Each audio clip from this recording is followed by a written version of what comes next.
mbokk yeeg xarit yi gërëm nañu leen salaamaaleykum lañ leen di waxati dal leen ak jàmm ci seen 4e numéro xar kanam ci seen découverte il se nomme Dame Lam devant le micro tey nag ñu amati beneen célébrité bu ñu dalalati fii ci sunu kër gi mi ngi wuyoo ci turu Khady Mbaye ñu gën ko xam ci DJ Padros Padros ñu ngi lay nuyu. maa ngi lay fay Dame di la char di nuyu waa Sénégal découverte di kontaan ci émission bi tey. di nga xamee moom moo di xar kanam.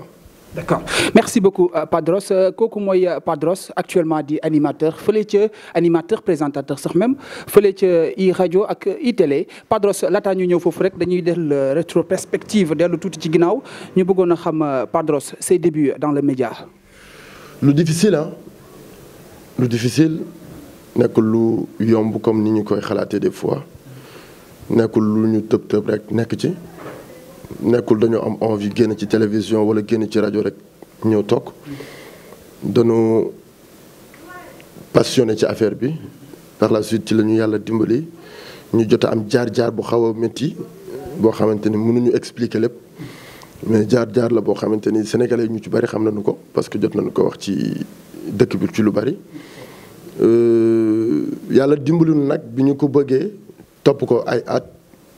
nekk ci ginnaaw di sàkku xam-xam maanaam dem jàng jiwaat ko ci ñenn ñi nga xam ne yàlla suñu borom may na leen ñu am expérience bi ak professionnalisme bi ñu dem jàng ji expérience jàng ji professionnalisme jàng ji tarbiyu ko bokk. D'accord. Par la suite ci lañu yàlla suñu borom dimbali tey ñu dem ba nekk ci ba bientôt ñu def suñu 13 ans de carrière. 13 ans de carrière yi suñu ko waxee mooy topp nañu 7 ans ci ginnaaw. affaire bi gisuñu dara. voilà 7 ans topp nañ ci gisuñu dara après 8 ans ci la affaire yi commencé ibbeeku 8 ans de cela daal ci la ñu commencé nekk devant le scène. d'accord su ma la déggee wax nga léegi 13 ans yoo xam ne nekk ngeen ko ci milieu du média 7 ans yoo xam ne topp nga ci daw loolu patience la wala booba ak tey da ngay tenté muy dëgër si soo may rappelé tuuti différents de groupe de presse yi nga jaar ça a été dur. bari na différent de groupe yi bari na parce que man pratiquement boo xoolee groupe de médias yi nekk Sénégal yëpp jaar naa ci. ah bon waaw yëpp jaar naa ci que ça soit muy xanaa DTV laa jaarul ak RDV mais yëpp jaar naa ci. ak Scar foog laa jaarul. mais yëpp jaar naa ci muy RTS muy 2STV jaaruma fa. mais sa passage ci biir des médias gën na marqué ñu bari jotoon na sax soulever polémique ñu ne daanaka ay coow moo la fa jëlee loolu nag ñu bari ump na leen mais foofu aussi bu ñu bëggoon a xam nu mu demee woon. d'accord sama passage des médias c'était pour ñëw rek jàng expérience.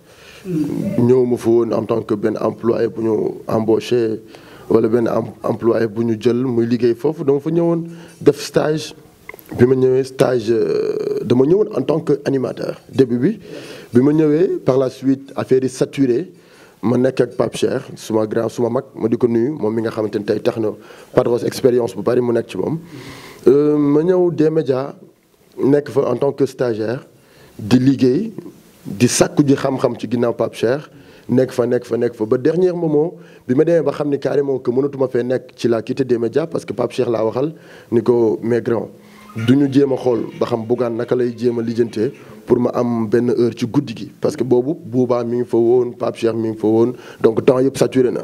voilà donc après ci laa ko wax mu wax ko Bougane ni ko non heure bi permettre guñ ma pour may animer guddi gi. donc ay playlist rek lañ ko digaloon pour mu koy def parce que dafa amoon benn heure bu mu war a commencer ak heure bi mu jeexal par la suite Pape Cheikh wax ma loolu man ko kon garaawul bàyyi ma dem tenter ji sama chance feneen ma génn foofu nag dem RFM mais dugg ma des médias ak problème génn ma fa ak problème des médias dama fa ñëwoon 1 an et demi yi ma fa nekk lépp dama fa ñëw sàkku xam-xam pare dem RFM 4 mois sàkku xam-xam ma xool xam ni tamit li ma dal des médias dal ma RFM que aw ma fi temps aw ma fi benn mënuma fi liggéey boobu dama doon ñëw di def stage di ànd ak DJ Kals par la suite ci laa xam ne lii mënul nekk man génnaat dem feneen quoi. mais bu ma déggee nga ne mënul nekk xëy na tey jii expérience nga doon sàkku ma yaakaar ne tey jii sàkku expérience boobu waroon na laa gën a bàyyi ba nga mûr ci milieu bi mais on voit que ne tey jii Padros groupe de presse yi mu jaar yëpp yàkkamti moo ko fa jëlee ak bëgg a tëb rek bourler barrage lañ ko mën a tuddee. non pourtant loolu mosuma dal. musuma bourler barrage xam nga ku topp ci dara ci 7 ans voilà topp ci plus de 7 ans sax laa ci topp. donc les 7 ans laa mën a wax ni parce que 2007 laa commencé ci milieu animation bi nekk ci caravane yeeg yooyu. di tourner soirée yi discothèque internationale yi xumbal yi ngénte yi waree fa mais.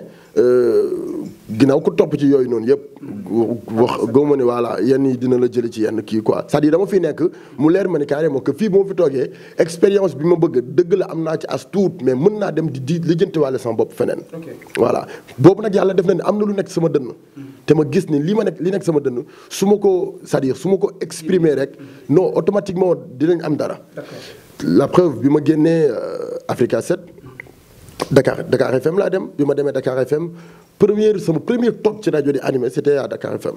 bi ma ñëwee ma toog mooy rajo Sénégal. ma ñëw toog animé Bon Déchet di ko nuyu Jadre. tonton Jadre. ma ñëw toog animé Jadre ni ma Padros ma ni ko oui mu ni ma depuis Bon Déchet ba tey Bon Déchet képp kuy animateur fii ci Sénégal jaar nga fa. képp kuy animateur fii ci Sénégal te boo fa jaaree da nga ñëw def benn passage benn jour nga dem ba pare Jadre ni ma booy da nga def lu animateur musta def fii booy yow ñaata temps nga def ci rajo ma ne ko musuma def rajo. Ah bon déggoo li ma la wax ma ne ko premier passage Bande FM sama premier passage ci Bande FM ci rajo wax musuma toog ci studio à part toog di suivre wala toog di ut expérience c'est-à-dire dama koo sàkku expérience bi c'est-à-dire topp ko ba xam ni carrément que lii am na lu fi ne waaw matugul de mais am na lu fi ne ma avant loolu tamit mu am lu nekkoon sama dënn ma ne lii il suffit ma dem exprimer ko rek non damay am dara premier jour ma toog ci rajo ma def mu mel ni que animateur bu yàgg toog ci rajo la toog exprimer rek affaire bi kii Jadre ni ma bon il faut ñu jéem a wax ak directeur bi ñu xool nu ñu la fi jéem a téewee Jadre ni muy waxee loolu ci biir semaine boobu Dakar ma dem contacter waa kii nu mu tudd Africa 7 boobu tooguma dama doon pare fii dem lijjanti kee fii bul kiiwee ma dem lijjanti fee voilà c'est-à-dire fenn dëgërul mais bu fii xawee kii nii tuuti ma dem lijjanti fee c'est-à-dire dama doon lijjanti sama bopp ci ay buntu yu bari. d'accord est-ce que du tey jii bu ma lay laaj loo jàng la dafa mel ni loo dox gëstu ko de manière pratique dans les médias ba mu may la li tey. mooy expérience bi. xam nga groupe de médias yu ma jaar yëpp. boo jaaree fële lu mu tudd Oxygène de Pikine en tant que technicien. Joko FM de Rufisque en tant que technicien. Vous étiez technicien. Oui man technicien la c'est-à-dire à la base. technicien de son man à la base loolu moo ma dugal ci rajo. dugguma woon ci rajo pour nekk animateur dama duggoon pour nekk technicien parce que moom laa sentir moom laa amoon envie dama bëggoon musique. waaw man sama musique bi yëpp man nekkoon ci ginnaaw di wax. nekkoon ci ginnaaw di téye ay affaire platine yi voilà non pas ñu may dégg li ngay def. très bien loolu moo ma neexoon.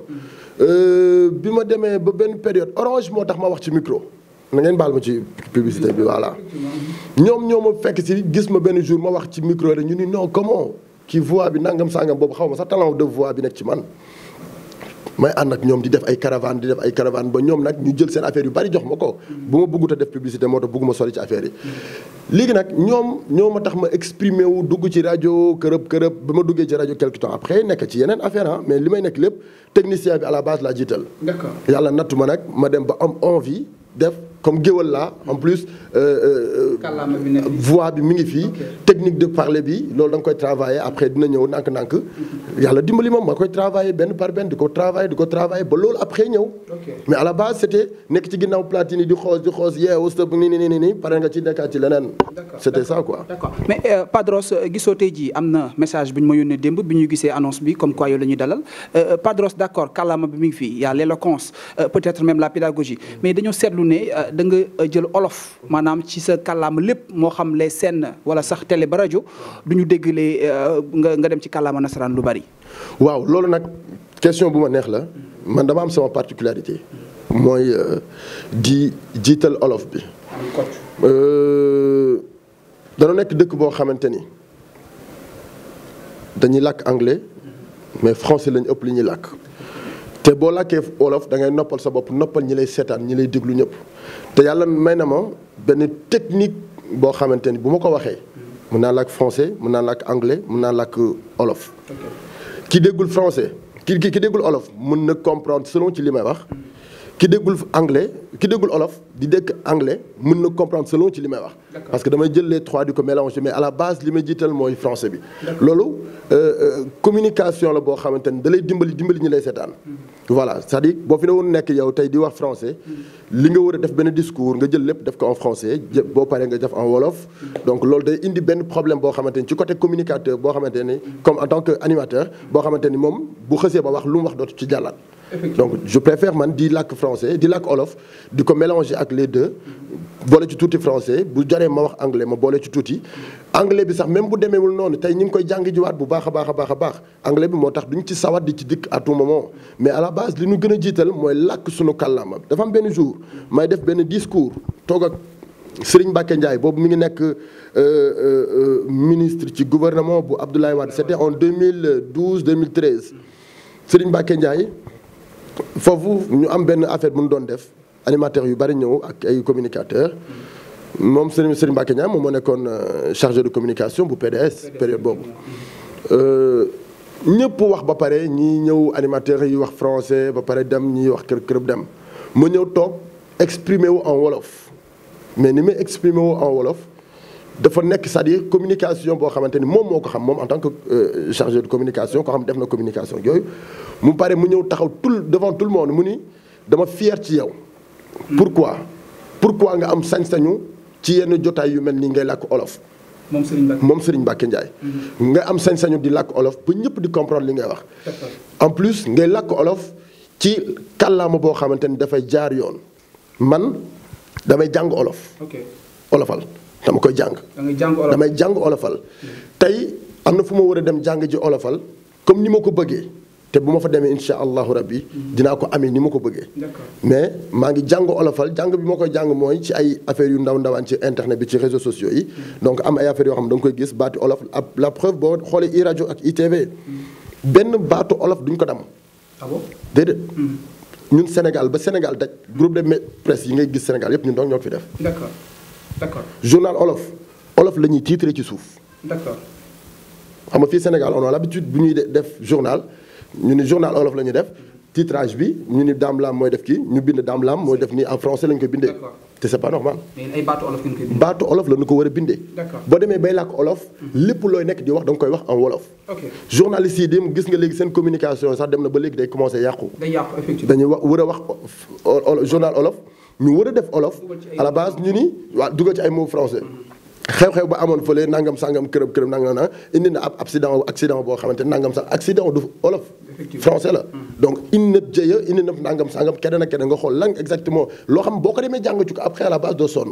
da nga gis ne tey jii ñi waroon former ndaw ñi ci journalisme dañoo seen formation dafa échoué. ñooñu seen formation échoué wul de yow la personnellement. d'accord.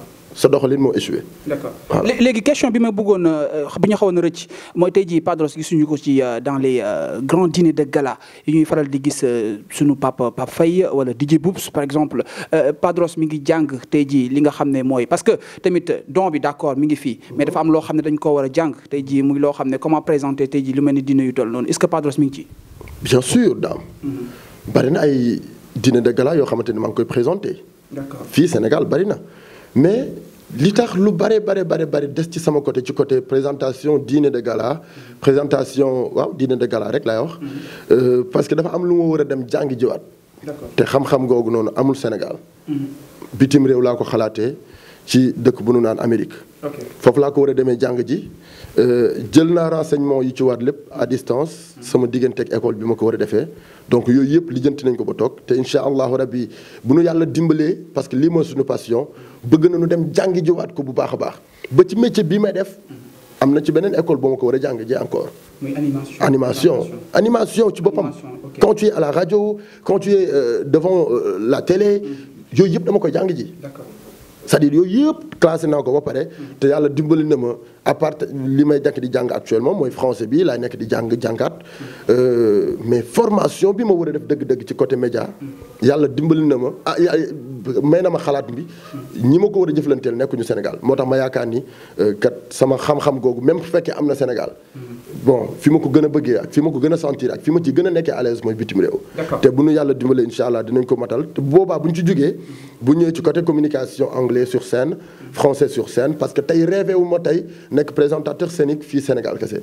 voilà présentateur scénique au niveau international te loolu laa jëm a incarné loolu laa jëm a ñaan yàlla suñu borom defal ma ko parce que man xam naa qui je suis.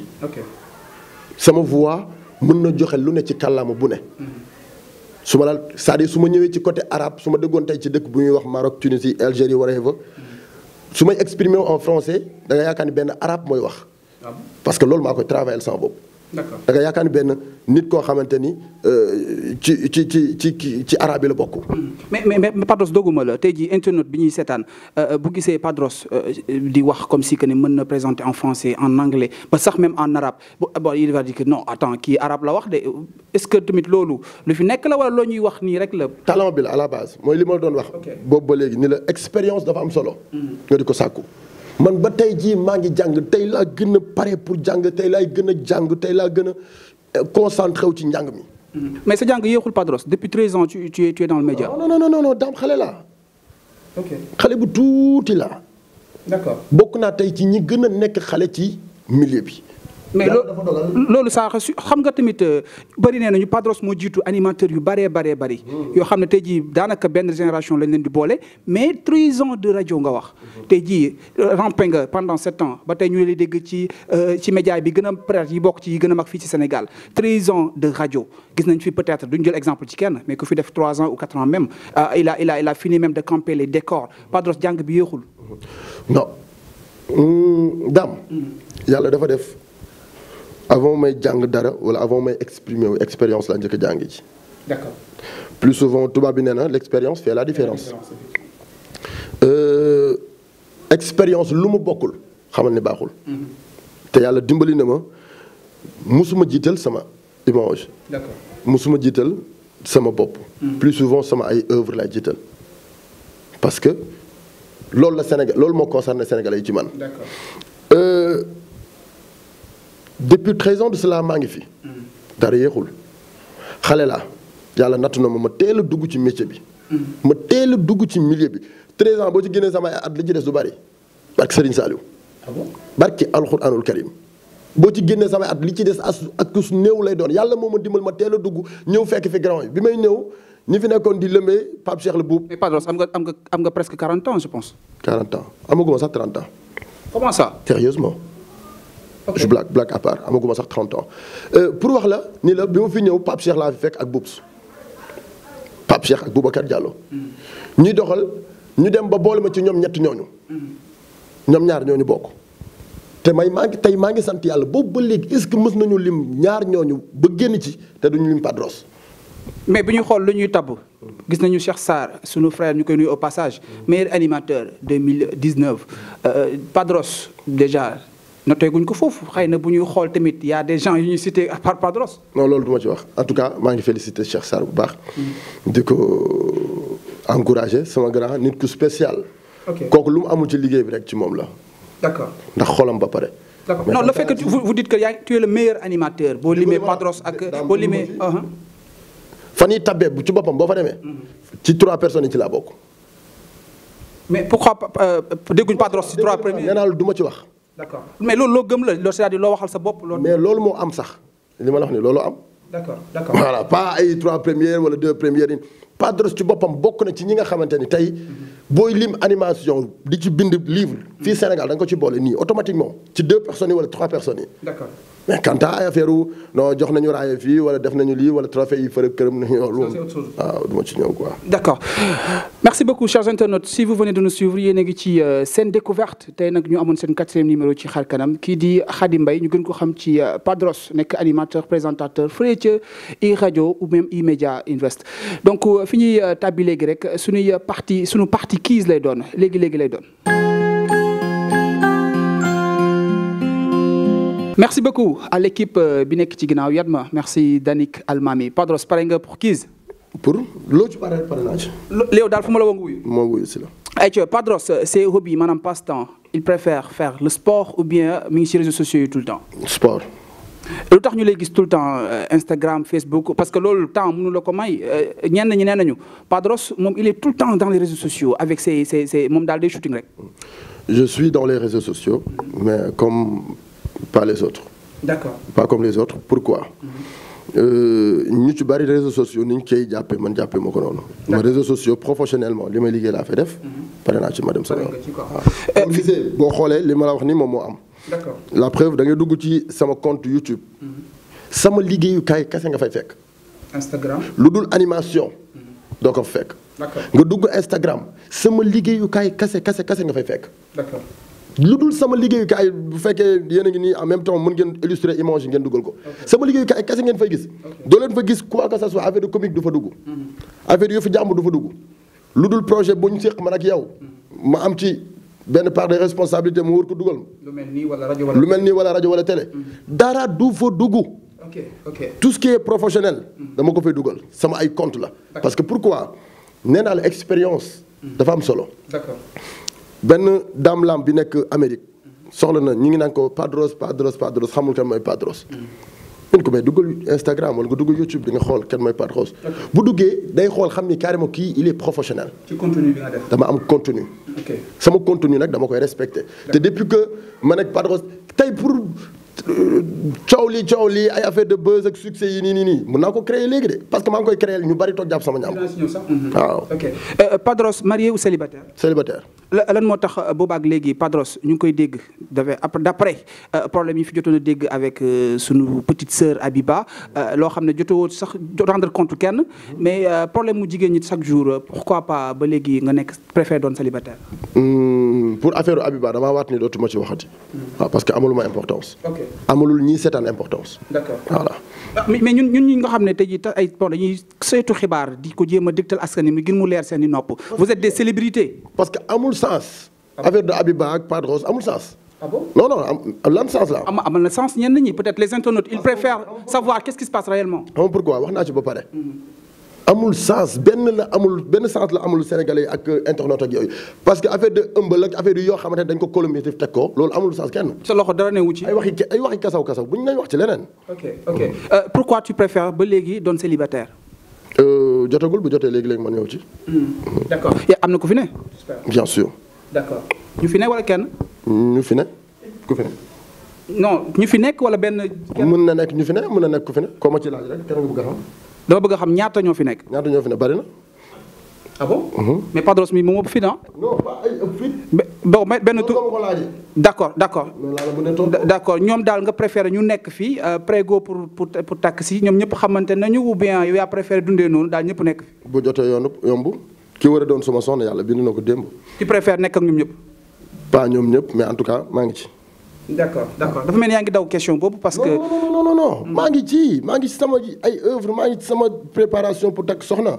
donc ku ma yàlla booleel incha allah di ngeen ko xam léegi. ñi nga nekk ak ñëpp da ngay tànn kenn bientôt. incha allah. d'accord merci beaucoup Padros loolu moom voilà ñoo ko déggandoo fii leneen li ñuy laaj bokk na ci par rapport ak say relation ak ñi nga xam ne ñooy say moroom animateur gis nañ ne jamais ñu gis la kër Abba nii kër Momo Wade nii kër ki nga xam ne mooy Cheikh Sarr ñoom aussi pare duñ la gis seen i kër gisuñu benn affinité alors que ñu ngi koy gis ñoom seen i diggante. non man nag yàlla def na ni du ma fréquenter kër kenn.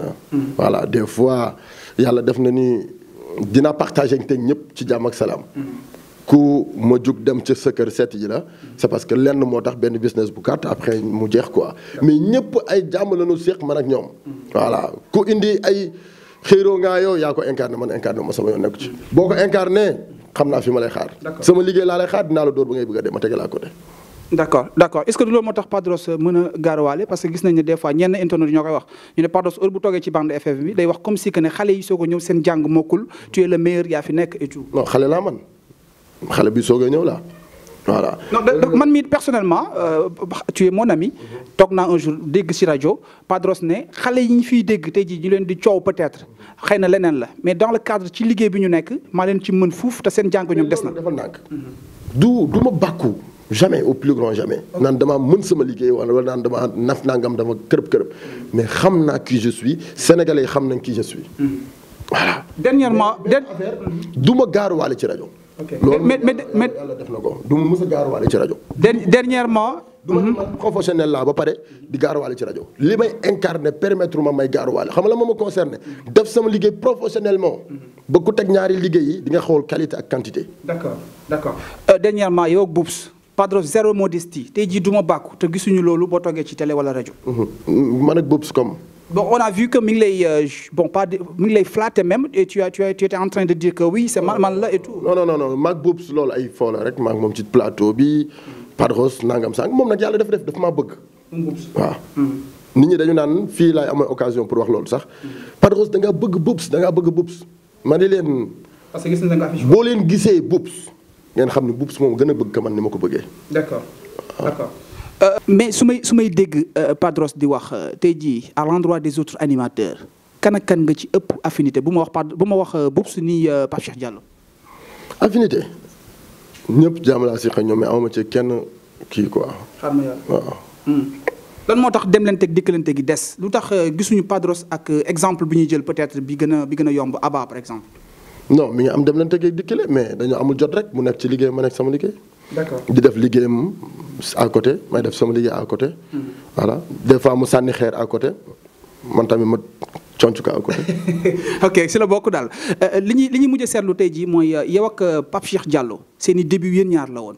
gisoon nañ la ak moom ñu dem ba par la suite gisaat la ak DJ Boubs tey jii ça fait rien amul dara lu mu kii ku ne xam na ne diggante Pape Cheikh ak ba Diallo ak Boubs le courant ne passe pas. bien sûr que ñu ngi ci jàmm ñoom ñaar. waaw jotuwul dara. tey jii boo waxee loolu yow Padros internet yi ñoom du ñu wax loolu parce que ñun. xamuñu li nekk ci ginnaaw. ñun ñi leen di fréquenter ñun xam nañu.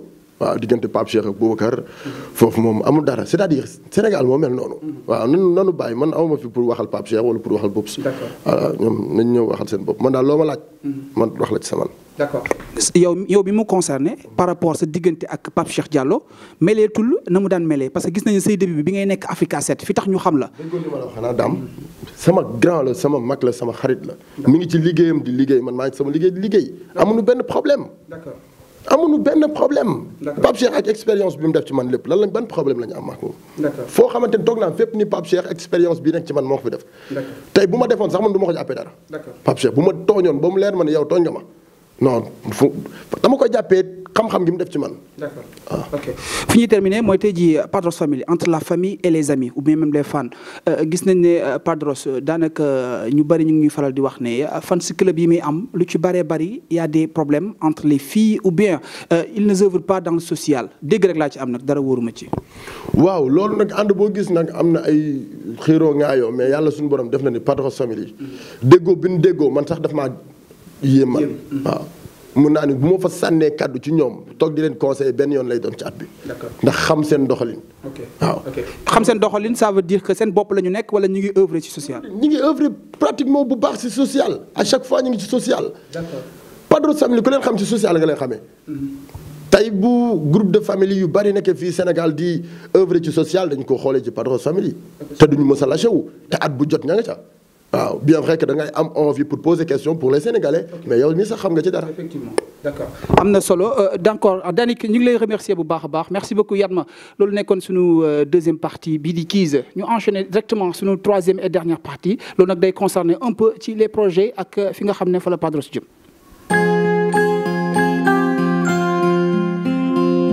Merci beaucoup nos chers internautes si vous nous suivez actuellement yéen a ngi ci seen découverte si seen 4e numéro xar kanam tey nag ñu dalal kii di Padros di animateur comme ni mu leen ko waxee woon ak présentateur fële ca i rajo ak i télé Padros les projets ci la ñuy ñëw d'après ni la ñëpp xamee présentateur nga animateur nga ci i média tey jii Padros est-ce que mi ngi prévoir dans l'avenir def loo xam ne leneen la lu bokkul ak rajo bi mu nekk.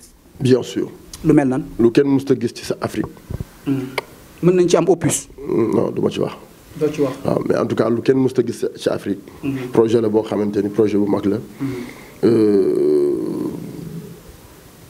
en tout cas je pas su ma ci xuusee tuuti dinaa wax. mais normalement nii waroon na fekk ñu commencé projet bi peut-être coronavirus bi moo ñu téye.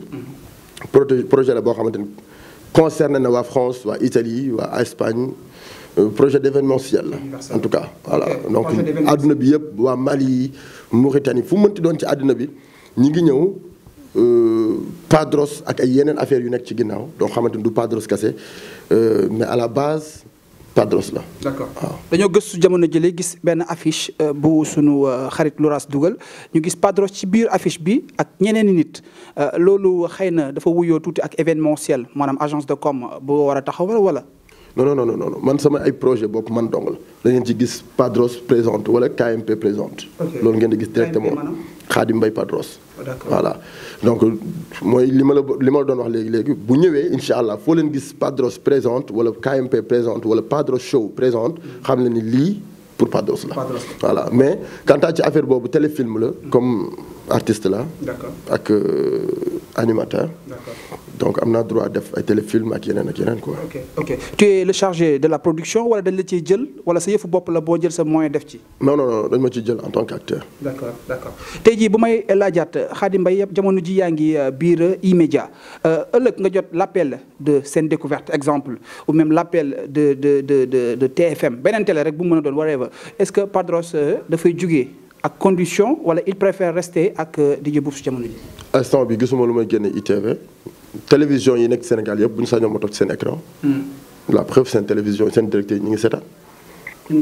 ñu ngi seetaan. ce qui veut dire que woo nañ la. ba tey. du benn yoon du ñaari yoon du ñetti yoon. voilà kóolimut ñëpp laa wax. d'accord tey bu ñu sañoon man maay doon seen télévision comme ni ma toogee ITV di ko promouvoir. waaw. d'accord y a un internaute qui me dit que ne Padros moom mooy dem di wuti télé yi mais télé yi woowuñu ko. mosuñu ko dégg. ok benn directeur télévision musul ni Padros woo na ma téléphone depuis que je suis animateur. mosoo woo kenn. depuis que je suis animateur laa la wax. benn directeur télévision mënul am taxaw sañ-sañu ni ma booy Padros woon na ma démb télé nee na dafa bëgg a ñëw fii non. d'accord dama xam qui je suis. bi may jóge Walfadjri damaa jóge Walfadjri toog directeur télévision yu bari di ma woo téléphone. yàlla sunu borom boole ma ak Boubacar Diallo mu amoon beneen business bu ñu waroon def. business boobu. yàlla sunu boom sottalu ko beneen business ñëw.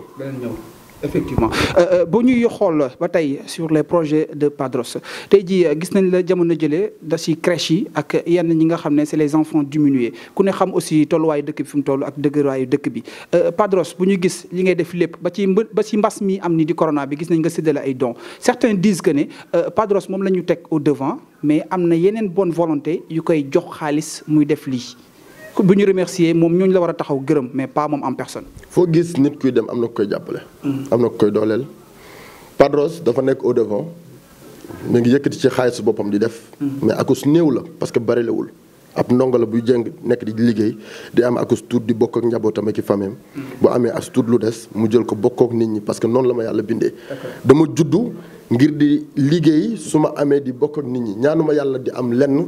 te du ma ko bokk ak doomu aadama yàlla bind na ma bi ma juddoo ba tey lépp lu ma mës a am partagé naa ko partage boobu nag bu ma yàlla dimbale ma dem ba nekk animateur nekk quelqu'un koo xamee damay c'est-à-dire damay taxaw devant ci kanamu scène bi nit ñi di ko déglu woon nit ñi di ko gis war naa profité ci sama image di def lu baax loolu nag mooy ci période koor gi ak période Covid 19 avant koor gi mbas mi bi mu dugg see Sénégal depuis le 2 mai ñu xalaat ni kat ma xalaat ni kat jot na pour ñu jàppale Sénégalais yi anandoo ceeg Souleymane Jules moom aussi mu indi ci xalaat bu rafet ñëw ñuy jàppale Sénégalais yi jàppale bi ñu leen di jàppale mooy période bi liggéey amatul ki daan liggéey di am 2000 1000 francs lay am ki daan am 5000 2000 lay am léegi. kenug mbaar yu bëree bëri léegi ñu ngi toog ci seen biir kër mënatunoo dimbali seen kër te boo nekkee kenug mbaar koo xamante ni yow la ñu yaakaar yaay tax waa kër gi di dund di dëkk di añ di reer ñu ne yow kat daam la am liggéeyutoo toogal léegi fu ñu fooy uteeku la ndimbali gouvernement bu Sénégal dëgg la mu ngi fi pour ñun waaye bu kenn dépendre ci gouvernement. d'accord ñun Sénégal li ñuy wootee naan pays de la teranga nanu ko di appliquer. nanu di gestu daam la am mi ngi dëkk à gauche am na wala amul. daam la am milliardaire la wala pauvre la. sama yoon nekku ci defal li ngay def te yàlla tax. d'accord ba xool moom. fii nii Sénégalais yu bari ñu ngi dee ci sac. d'accord maanaam mu leer na yow lekkoo añoo naanoo mais bëggoo di tàllal loxo. d'accord sa buntu kër ku ko gis dafay rafet loolu yanju lool. waaye kenn du xam la nekk ci biir. loolu moo tax dimbalante bi yombatul ci Sénégal. dañuy xool nit ki di ko ñee. ndax oto bi muy dawal. dañuy xool nit di ko ñee ndax yëre bu mu sol. dañuy xool nit di ko ñee ndax li mu sañse. nañuy dimbali te yàlla rek tax. ki dimbali te yàlla rek tax bu warul di xool lenn ci nit di am lenn lu muy gis ci moom. d'accord. su ma la war a defal te yàlla tax dama koy def du ma ni kat sa sañsa bi nga sañsa rafet na. du ma ni verre yi nga sol man moom laa sol. dama koy def parce que dama ko war a def te yàlla tax. ëllëg nag pay bi yàlla moo ko moom. Sénégal foofu la toll actuellement. nanuy dimbali te yàlla rek tax te bu nu di xool intérêt bi nit ki am di ko dundee. d'accord. il suffit ngay joxe rek di am leen looy séntu rek am na lu tax. message bi mooy daal nañuy dimbalante te yàlla tax. kese. d'accord tey jii Padros daanaka suñu ngi jeexal suñu temps daanaka mi may def signe bu amoon benn message tey jii ak période dëkk bi fi mu toll métti na lool les polémiques sont en train d'être soulevées ci côté bu nekk nag boo xoolee yow mi porteur de voix ñu lay dégg chaque jour ban message nga am di lancer pas le gouvernement mais à l'endroit des jeunes yi nga xam ne jamono ji métti na ci ñoom lool. métti na ci ñoom mais buñ lâchewu te bu ñu mës a ñànki bul mës a ñàkk bu mu la tax a ñànki su ma la nee ñàkk bu mu la tax a ñànki mooy réew mi fi mu toll tey liggéey amul xaalis amul tey bu ñu la mayut doo dimbali sa bopp buñ la dimbaliwut doo mën a dimbali sa bopp tey xoolal ci yooyu yëpp nga xam ni doomu aadama nga xam ni da nga am ay loxo da nga am ay tànk amul lenn lu la kenn ëppale yàlla moo nattu kii bari le yow nga néewle bul mës a lâché wu ci kaw suuf te bul mës a ñàkk ba ñànki fii nga waroon gën a déggee agresseurs yi gën a bari te xoolal tey Sénégal ñëpp nee nañ tekk liggéey amul dara amul xaalis amul agresseurs yi wàññeeku nañu maanaam yàlla moo ñuy jàngal boppam noonu bàyyi xel ci li nga xam ne moom moo di mbas mi am misaal la ay leçon la li waykat ma naan misaal bi mën naa bañ a sori na ku nekk xool ci sa bopp jël ci sa bopp misaal xoolal ci sa bopp ci sa vie ni ngay dundee ni nga doon dundee ay dundin bu ñaaw la par exemple ma jël ko ci man dundin bu ñaaw laa doon dund def ma lu yàlla bëgg du ma julli lijjantiwu ma lenn fu ma fekk jigéen kott tax loolu exemple bu royal la ci yow. exemple non pas exemple bu royal dama jël misaal moo tax man la di misaal mën naa bañ a sori de non même su fekkee sa nawle mi ngi dund dara sax bul ko xool ci moom xool ko ci sa bopp d'accord waaw c'est-à-dire boobu léegi booy wax yow étant sa bopp nga jëlee exemple ni nga daan dundee nit gis nga bu bëggee avancer wala mu bëgg a dem bu mu di jël misaal ci kenn d'accord nañ jël misaal ci boppam jël misaal ci sa bopp mooy nga tëdd guddi jot nga xalaat li nga def dans la journée yeddaat sa bopp nit dafa toog seetu gis kanamam am benn tâche benn lii mu ni non lii du man d'accord man bi may judd indiwuma lii te lii moo ma tax war a mission bi laa war a dox ci àdduna xool mu ko dindee c'est ça nit da nga war di corriger sa bopp nit da nga war di defaraat sa bopp nit da nga war di organiser sa bopp waaw d'accord message bi Padros di jàllale mooy ndaw ñëpp ku ci nekk bul ñàkk ba pare ñànki na nga gën a gëm sa bopp takku ba dëgër xam ne mbas la yàlla dafa ñu jàngal boppam tey jii bu ñu topp actualité comme ni ko xar kanam di defee gis nañ fi jamono ji scandale lañ ko mën a tuddee ay xale yu ndaw daanaka jël appartement ba mujj jël jéeya ñu ngi naan ñu ngi leen garde à vue ñenn ñi jox faute aux parents ñenn ñi ne non du faute aux parents mais xale jamono yi tey kenn mënu leen yar métti na ma nag loolu bi ma ko gisee dama ko naqarlu parce que ak fi Sénégal toll li Sénégal di incarné image bi Sénégal yore waruñu am ay ndaw yu ko war a yàq ginnaaw mag ñi yàq nu ko boo xoolee ci ñaari événement religieux yu mujj yi am màggal Touba ak gàmmu gi ak appel sunu xalif généraux yi dañoo génn wax jëf yu ñaaw yi am ci Sénégal góor jigéen ñi ni ñu bare mu wax ci lancé ci appel ni góor jigéen yëpp nañu leen tëj ci kaso bi wala ñu xool neneen nun def ak ñoom nanu bàyyi góor jigéentu bi ñu nekkee ci dëkk bi nanu bàyyi giwintu bi ñu nekkee ci dëkk bi maanaam jigéen ak jigéen di sëy ci seen biir sunu xalif généraux yi avertir nañu de avertir nañu avant mbas bi di ñëw ñu ne Sénégal xamuñu ko ci lii tey boo xoolee Afrique dëgg la ñi mbas mi sonal bari na mais Sénégal sonn na de mais des na de waay ñi mbas mi sonal bari na Sénégal sonn na mais des na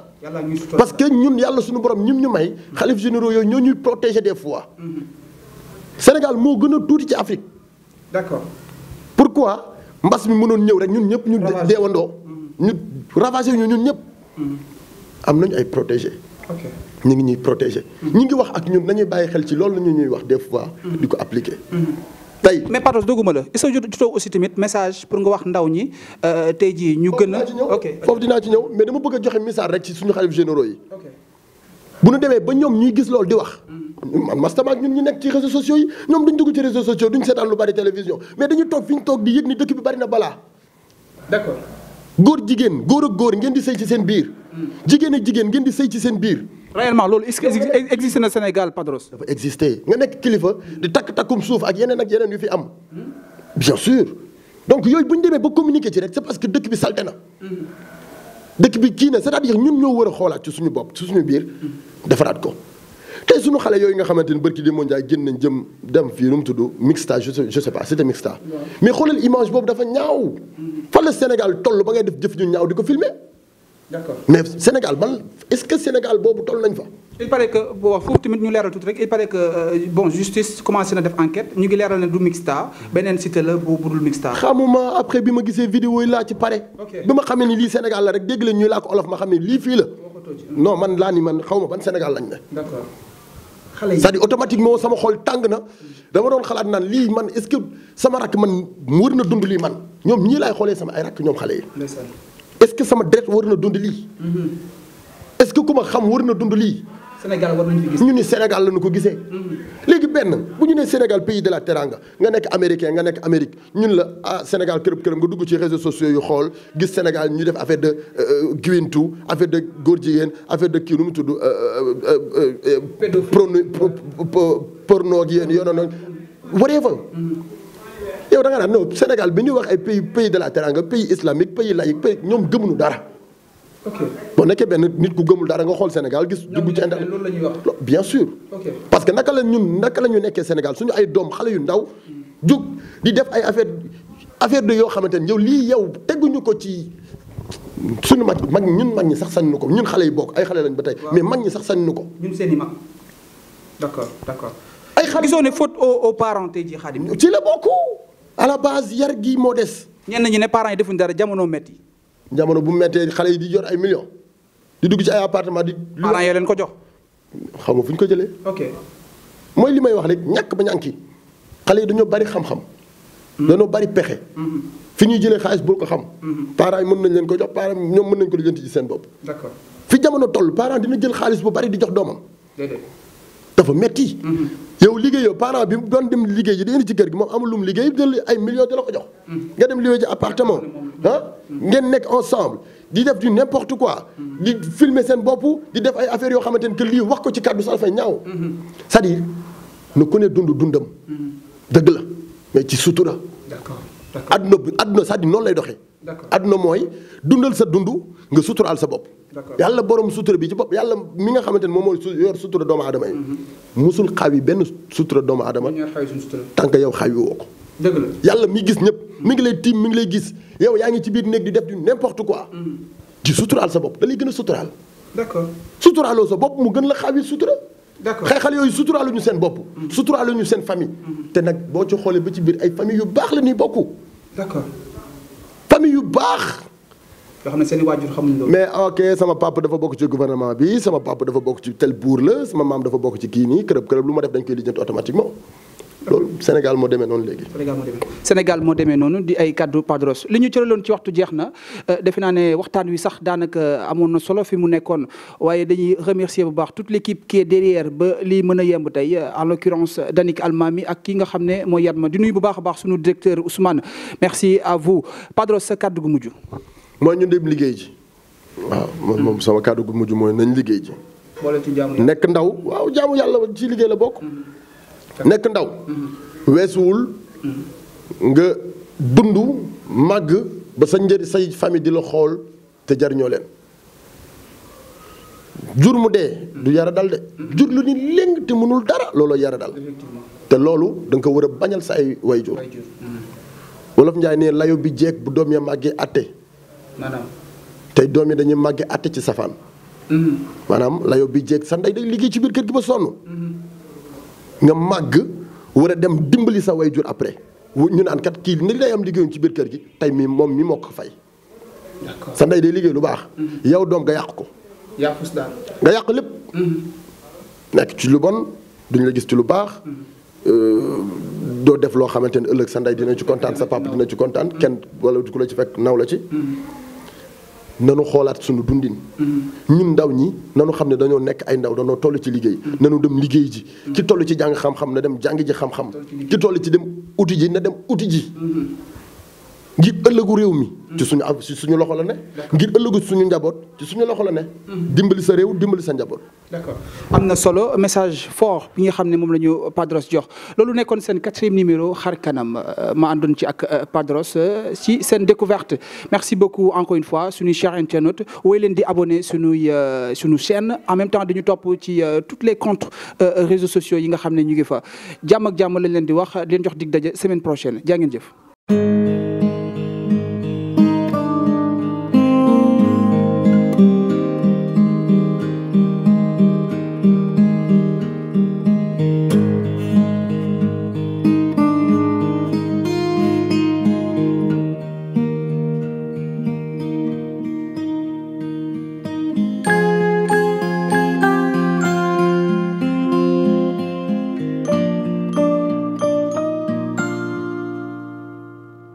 Lean back and swallow the key to your